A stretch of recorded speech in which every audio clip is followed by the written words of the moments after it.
नमस्कार। तो आज मैं आपको बीपीएससी मेंस के लिए ज्योग्राफी का सिलेबस को समझने में हेल्प करूंगा। आपको पता होगा कि बीपीएससी मेंस में 3 पेपर हैं, 2 जीएस के पेपर हैं और एक ऑप्शनल पेपर है। और ऑप्शनल पेपर 300 मार्क्स का होगा और दोनों जीएस पेपर मिलाकर 600 मार्क्स का होगा। तो इसका मतलब है कि एक optional paper 1/3 of the syllabus, 1/3 of the total marks को कवर अप करता है। और अगर आप 1/3 ऑफ द टोटल मार्क्स को कंसिडर नहीं करेंगे तो आप ये उम्मीद नहीं कर सकते हैं कि आपको एक अच्छा रैंक आ जाएगा। तो इसलिए अगर आपको अपने ऑप्शनल में अच्छा स्कोर करना है तो उसके लिए ज़रूरी यह है कि आप पहले सिलेबस को अच्छी तरह समझें कि सिलेबस क्या कहता है। जितनी अच्छी सिलेबस की समझ होगी उतने आप कम ड्यूरेशन में अपने सब्जेक्ट को तैयार कर पाएंगे। तो मैंने इस सिलेबस को बीपीएससी की साइट से लिया है और मैं आपको इसमें बताऊंगा कि कैसे कैसे क्या किसका क्या मतलब है और कहाँ से क्वेश्चंस पूछे जा रहे हैं। लास्ट ईयर जो क्वेश्चंस पूछे गए वो कहाँ कहाँ से क्वेश्चंस थे, जिससे आपको समझने में सहूलियत होगी।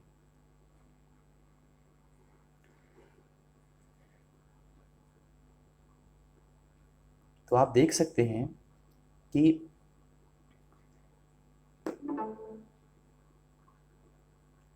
ज्योग्राफी का सिलेबस जो है वो सेक्शन वाइज बटा हुआ है। जैसे यहाँ सेक्शन 1 है और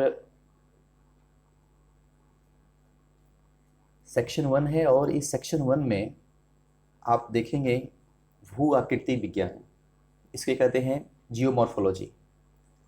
फिर आप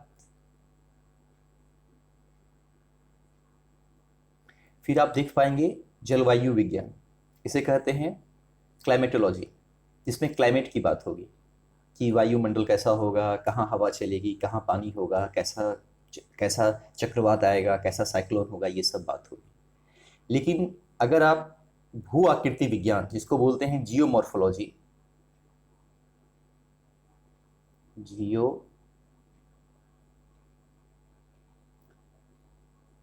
मॉर्फोलॉजी, तो ये जो जियोमॉर्फोलॉजी है इसमें आप ये जान पाएंगे कि अर्थ कैसे बना, आखिर किसी भी जगह का जो भी फिजियोग्राफी है जैसा दिख रहा है वो ऐसा क्यों है, कोई भी नदी जो है उसका वो पर्टिकुलर शेप क्यों है। ये सारी चीज़ों के बारे में आप जान पाएंगे। और बहुत सारे जो भी उसके लेखक हैं, जैसे बहुत सारे ज्योग्राफर हैं, बड़े बड़े ज्योग्राफर, उनका क्या थ्योरीज है, ये सब आप जान पाएंगे। तो मेनली ये जो अर्थ के अंदर और अर्थ के बाहर दोनों, अर्थ के सतह पर और अर्थ के अंदर दोनों, जो भी आपको दिख रहा है, जो भी हैपनिंग हो रही है वो कैसे हो रही है वो इसमें पता चलेगा। उसके बाद जब आप जलवायु विज्ञान में आएंगे तो जलवायु विज्ञान में आपसे बात की जाएगी पूरे क्लाइमेट के बारे में। और इस क्लाइमेट के बारे में शुरू से आपको सारा चीज़ समझाया जाएगा, लेकिन उसमें एक बहुत इंपॉर्टेंट है जिसको कहते हैं जलवायु वर्गीकरण। यहाँ पर ये देखिए, जलवायु वर्गीकरण, क्लाइमेटिक क्लासिफिकेशन। इसमें ये जैसे ज्योग्राफर का नाम है कॉपेन, थॉर्नवाइट, ये सब ज्योग्राफर का क्या थ्योरी रहा, कैसे उन्होंने जो जलवायु को बांटा, इसके बारे में जानकारी मिलेगी। फिर आप ये तीसरा नंबर जो देख रहे हैं ये सॉइल से रिलेटेड है, सॉइल इन वेजिटेशंस। आप पता करेंगे डिफरेंट डिफरेंट प्लेस में ऐसा ही सॉइल वर्ल्ड में क्यों है। फिर ये महासागरीय विज्ञान जो आप देख रहे हैं ये आपका ओशिनोग्राफी है। ये बताएगा कि जैसे कि हम धरती पर हैं तो जैसे टेरेस्ट्रियल है वैसे ही ओशनिक भी इकोसिस्टम है। तो ओशंस कैसे बना, क्या है, ओशंस में कैसे लहर चलती है, नीचे क्या है, ऊपर क्या है, सैलिनिटी क्या है, ये सब सभी की जानकारी आपको महासागरीय विज्ञान में मिलेगी। उसके बाद ये लास्ट में आप देखेंगे पारिस्थितिक तंत्र, इसे बोलते हैं इन्वायरमेंटोलॉजी। तो इसमें आप जान पाएंगे कि किस तरह का क्लाइमेट और ह्यूमन में कैसा रिलेशंस है, ये सब आप जान पाएंगे। ठीक इसी तरह अभी हम लोग सेक्शन 1 का, पूरे भूगोल को 2 सेक्शन में बांटा गया है।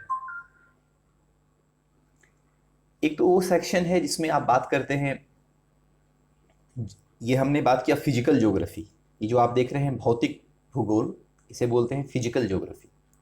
अभी फिजिकल ज्योग्राफी के अंदर,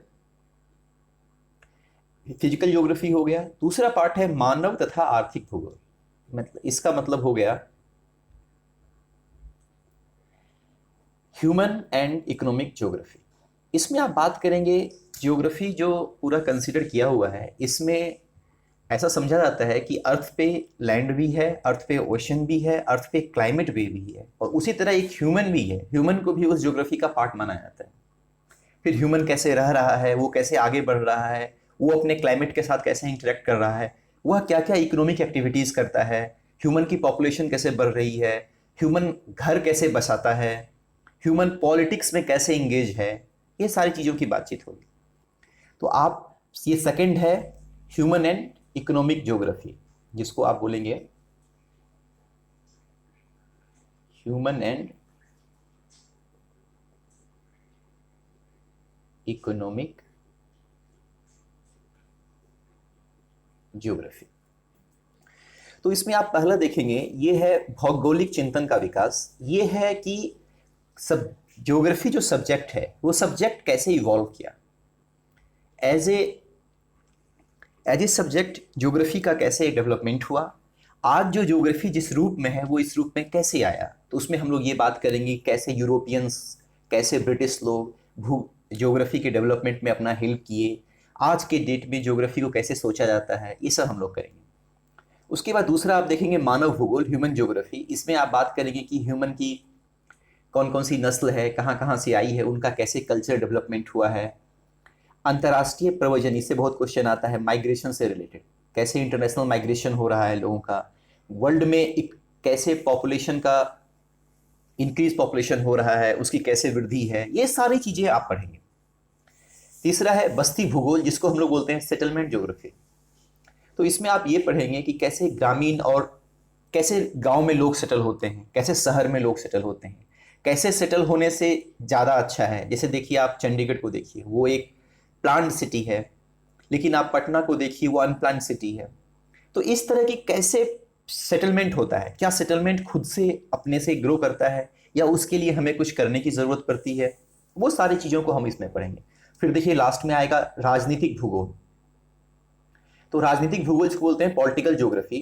तो इसमें आप पढ़ेंगे क्या कि कोई भी राष्ट्र जो होता है वो कैसे अपनी सीमाओं को, सीमा कैसे उसकी रहती है, कैसे अपने वर्चस्व को कायम करने के लिए नेशन काम करती है, ये सब टाइप की चीज़ें हैं कि कैसे लोगों का, नेशंस का इंटरेक्शंस होगा, ह्यूमन उससे कैसे अफेक्टेड है, वो हम राजनीतिक भूगोल में बात करेंगे।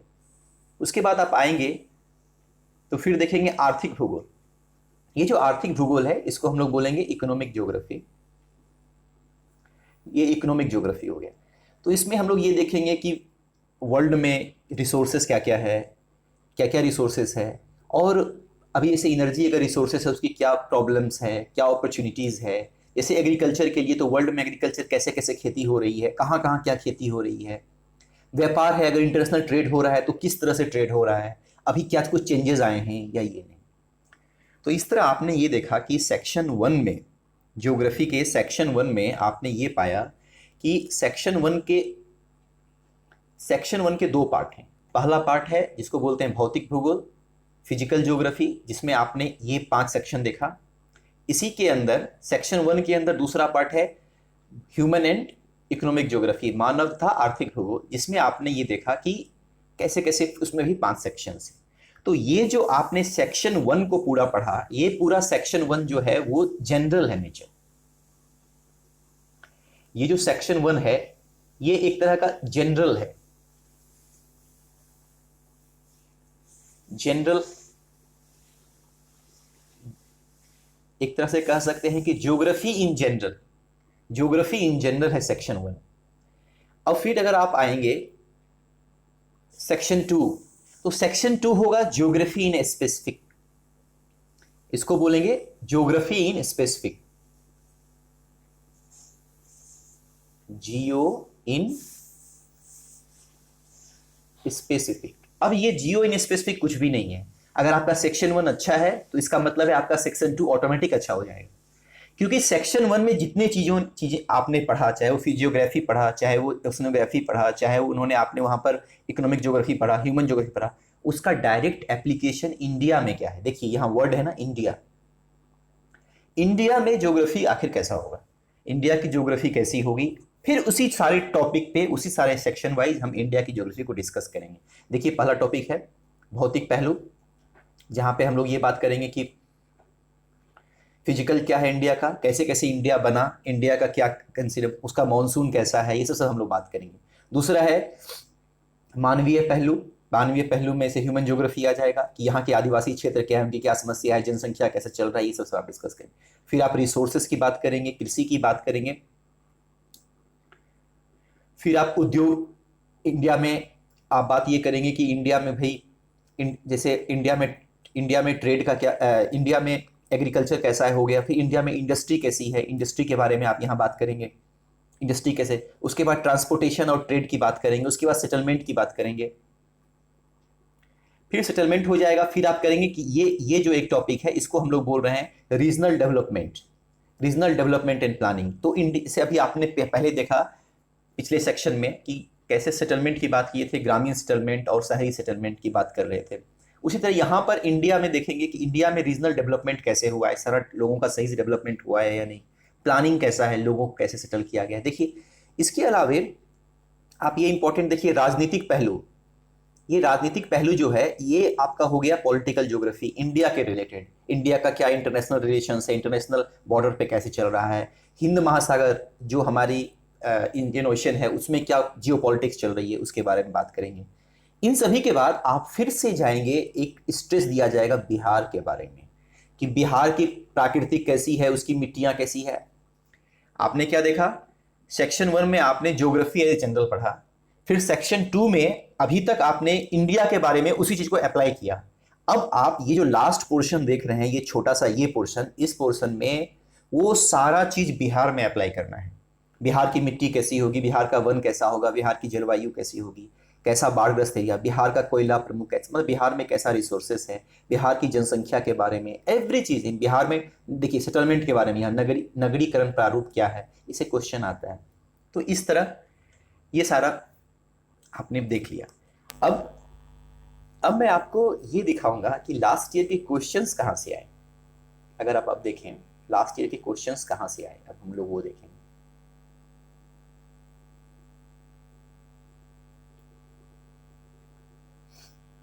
मैं पहले ये सब हटा देता हूँ जिससे आपको समझाने में सुविधा होगी।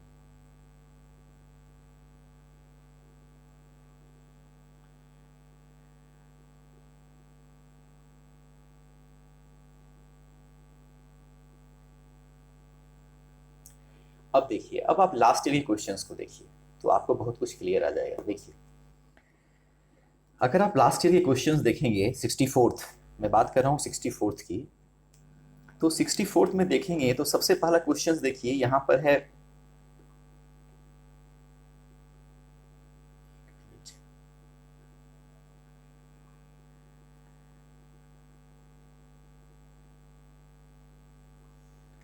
देखिए यहाँ पर, ये अगर रोटेट हो पाता तो अच्छा था।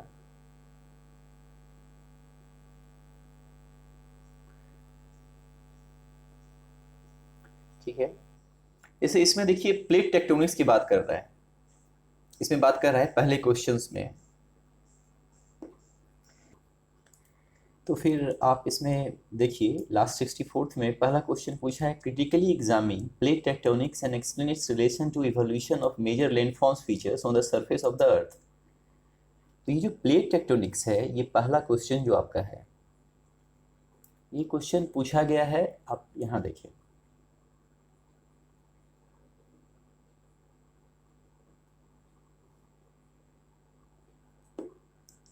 देखिए तो ये जो आपका प्लेट टेक्टोनिक है ये पूछा ही गया है इससे, देखिए है ना, प्लेट टेक्टोनिक्स ये फर्स्ट पार्ट से पूछा गया, तो इससे पूछा जाता है प्लेट टेक्टोनिक्स। इसीलिए इसमें जैसे ये प्लेट टेक्टोनिक्स इंपॉर्टेंट है, उसमें डेविस और पेंक इंपॉर्टेंट है, उसमें ऐसे कास्ट टोपोग्राफी इंपॉर्टेंट है।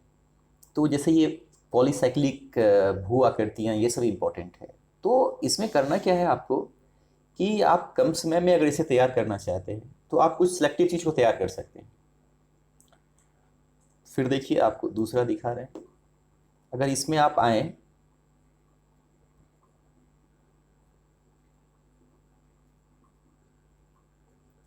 अगर इसमें फिर नेक्स्ट क्वेश्चन में आए, देखिए है examine the concept of air masses and fronts. ये जो बात एयर मासेस की हुई है, ये जो एयर मासेस की बात है, एयर मासेस ये आपका क्लाइमेटोलॉजी से प्रश्न है, ठीक है।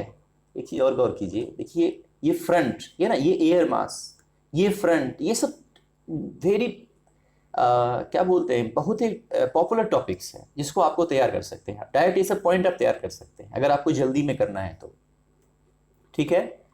उसके बाद आप आगे बढ़ेंगे, फिर देखेंगे explain the sources of ocean deposits. देखिए ये जो आपका ओशन डिपॉजिट्स का प्रश्न है,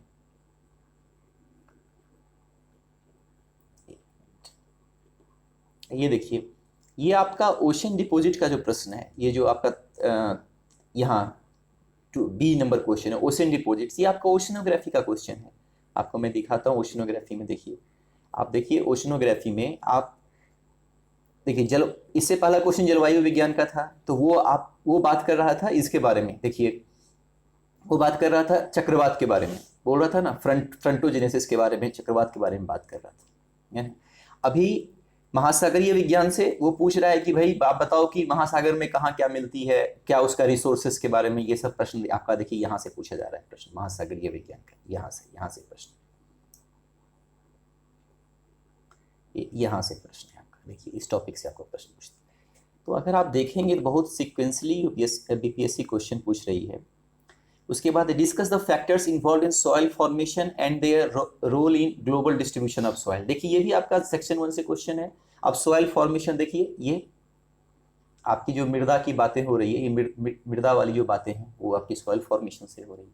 बोल रहे हैं ना कि पूरा बताओ कहाँ कहाँ पर सॉइल कैसा फॉर्म हुआ है, मृदा क्या उत्पत्ति है, कैसे वितरण है, डिस्ट्रीब्यूशन क्या है, इसके बारे में क्वेश्चन, ठीक है। फिर नेक्स्ट टॉपिक आप आइए, explain the salient ecological features of monsoon forest biome. अब मॉनसून फॉरेस्ट बायोम जो है ये आपका इससे है, ये आपका जो ये वनस्पति जो है, वनस्पति उससे रिलेटेड है, जीवों में पारिस्थितिक पहलू उससे रिलेटेड है, तो ये वो हो गया। फिर आप देखिए चौथा क्वेश्चन में जाएंगे, critically compare quantitative and behavioural revolution in geography and examine their role in development of the subject. अगर ये क्वेश्चन को आप देखेंगे तो आप देखिए यहाँ पर देखिए, आप यहां पर देखिए पहला ये देखिए, ये जो पहला आपका है चिंतन, इसमें बोल रहा है क्वांटिटी वाज, ये देखिए ये है ना, ये मोस्ट प्रोबेबली ये होगा नियतिवाद, और पॉसिबिलिज्म को बोलते हैं संभववाद मोस्ट प्रोबेबली, ये इससे बात कर रहा है। यहां से एक नेक्स्ट क्वेश्चन आपका आया है। फिर आप नेक्स्ट में आएंगे, पूछ रहा है what is demographic transition, how has it affected the world population distribution. और देखिए डेमोग्राफिक ट्रांजिशन की बात करते हैं तो आप मानव भूगोल में देखिए, आप यहाँ जनसंख्या, विश्व की जनसंख्या का वितरण एवं वृद्धि, ये वृद्धि जो हुआ कैसे कैसे चेंजेस हुआ, इसी को बोलते हैं डेमोग्राफिक ट्रांजिशन। यहाँ पर आपका प्रश्न है। उसके बाद discuss the factors that govern the internal structure of cities. ये जो प्रश्न है, ये प्रश्न आपसे पूछा गया है आपसे कि आप ये बताएं कि सेटलमेंट ज्योग्राफी से ये क्वेश्चन है, इंटरनल स्ट्रक्चर ऑफ सिटीज, मतलब सिटीज के अंदर जो है कैसे कैसे सेटलमेंट होते हैं, घर कैसे कैसे बने होते हैं। देखिए बस्ती भूगोल में नगरीय बस्तियों की संकल्पना, यहां से क्वेश्चन पूछा गया, ठीक है। फिर आप नेक्स्ट आइए, what is the difference in concept of heartland and dreamland. जो हम पहले आपको कहे थे, ये जो हर्टलैंड ड्रीमलैंड और ये जियो पॉलिटिक्स से क्वेश्चन है, पॉलिटिकल ज्योग्राफी से क्वेश्चन है। आप देखिए, ये देखिए आप देखिए है ना, ये है ना सीमाएं एवं बफर क्षेत्र, केंद्र स्थल, ये केंद्र स्थल को बोलते हैं, और उपांत स्थल की संकल्पना, यही है हर्टलैंड और रिमलैंड थ्योरी। यहां से आपका प्रश्न पूछा गया है, ठीक है। फिर देखिए नेक्स्ट क्वेश्चन कहां से आया, explain in brief the contemporary pattern of world trade. अब देखिए contemporary pattern of world trade, ये देखिए आपका है ना विश्व व्यापार का सिद्धांत और विश्व के प्रतिरूप, देखिए यहां पर प्रश्न है। तो विश्व औद्योगिक स्थिति सिद्धांत, विश्व औद्योगिक, देखिए विश्व व्यापार सिद्धांत और विश्व के प्रतिरूप, ये आपका यहां से क्वेश्चन आपका आ गया। तो इस तरह 6 क्वेश्चन पूछे उन्होंने, 6 क्वेश्चन आपका सेक्शन 1 से उन्होंने पूछा है। उसके बाद आप 7वें क्वेश्चन में अब आएंगे। 7वां क्वेश्चन अब इंडिया से रिलेटेड हो जाएगा। सेक्शन 2 जितना चीज को आप लोगों ने जनरली पढ़ा, अब वो सारा क्या होगा, इंडिया से रिलेटेड आएगा। तो उसमें सबसे पहले देखिए, give a brief account of distribution of soils in India. आपने सॉइल पहले पढ़ा था, अब सॉइल का इंडिया में कैसा होगा वो बताना है। पॉपुलेशन प्रॉब्लम इंडिया में कैसा होगा वो आपको बताना है। Discuss the major ecological problems, ecology India में कैसा है उसके बारे में बताना है आपको। Explain the relationship between irrigation and cropping and से एग्रीकल्चर इंडिया में कैसा है उसके बारे में आपको बताना है। फिर 9A में देखिए, discuss the factors governing the location of agro based industries. आप इंडिया के इंडस्ट्री का इंडस्ट्रियल पैटर्न के बारे में आपको क्वेश्चन बताना है। देखिए ये वाला आप देखिए, ये देखिए इंडस्ट्री, उद्योग, यहाँ इंडस्ट्री से औद्योगिक कैसे कैसे एग्रो बेस्ड कृषि आधारित पे पूछा है, कृषि से पूछा है। इस तरह सब प्रश्न आपका section wise same to same है, बहुत अच्छे से डिजाइन किया गया। Explain the role of market centres in promoting rural development in India, कि मार्केट जो है रूरल डेवलपमेंट में क्या भूमिका अदा करते हैं। तो आप देखिए ये जो प्रश्न है ये आपका सेटलमेंट से है, regional development, sorry regional development से रिलेटेड है। रूरल डेवलपमेंट कैसे होगा, रीजनल डेवलपमेंट से रिलेटेड प्रश्न है। देखिए यहाँ पर है ना, यहाँ पर देखिए क्षेत्रीय विकास, इसमें इससे रूरल डेवलपमेंट से रिलेटेड क्वेश्चन है ना। भारत में विकास के संबंध में क्षेत्रीय असमानता, यहाँ से प्रश्न आपका आया गया। तो ज्योग्राफी में हर जगह से पूछा जा रहा है, अच्छा क्वेश्चन है, बैलेंस क्वेश्चन है।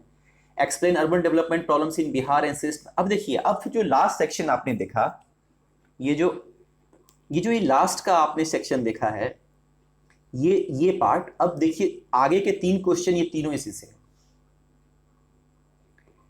Explain the urban development problems in Bihar. अब देखिए फिर से अर्बनाइजेशन बिहार में सेटलमेंट से रिलेटेड क्वेश्चन पूछ दिया है। फिर नेक्स्ट देखिए, जियोपॉलिटिकल सिग्निफिकेंस, अच्छा इसमें एक उन्होंने ऐड कर दिया इंडियन ओशन एरिया। ये क्वेश्चन देखिए, ये बिहार से है, ये बिहार के बाद जनरल इंडिया का जियोपॉलिटिकल सिग्निफिकेंस क्वेश्चन पूछ दिया। यहाँ देखिए रीजनल डेवलपमेंट इश्यू बिहार से पूछा है, 11 नंबर क्वेश्चन।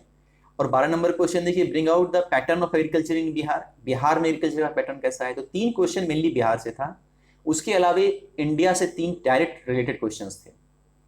ये देखिए 7 नंबर क्वेश्चन पूरा इंडिया के बारे में है, 8 नंबर सिर्फ आप इंडिया पढ़ के लिख सकते हैं, और 9 नंबर आप सिर्फ इंडिया पढ़ के लिख सकते हैं, है ना। 10 नंबर में उन्होंने मिक्सिंग स्टार्ट किया, 10, 11, 12 में बिहार से रिलेटेड। तो इस तरह आप ये देख सकते हैं कि ये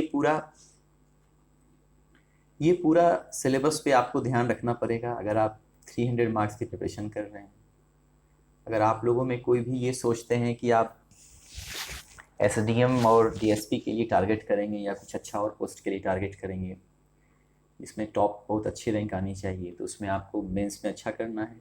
और मेंस में अच्छा करने के लिए 1/3 पार्ट जो है ज्योग्राफी है, उसको अगर आपका ऑप्शनल ज्योग्राफी है तो उसको आप छोड़ नहीं सकते हैं। तो इस पर ध्यान दीजिए आप। मैं आगे फिर और अच्छे हेल्पिंग टूल्स लेकर आपके पास आऊँगा। आपको अगर मेरे साथ बने रहिए इसी तरह, जब भी मुझे समय मिलेगा मैं हेल्पिंग टूल लेकर आऊँगा। धन्यवाद।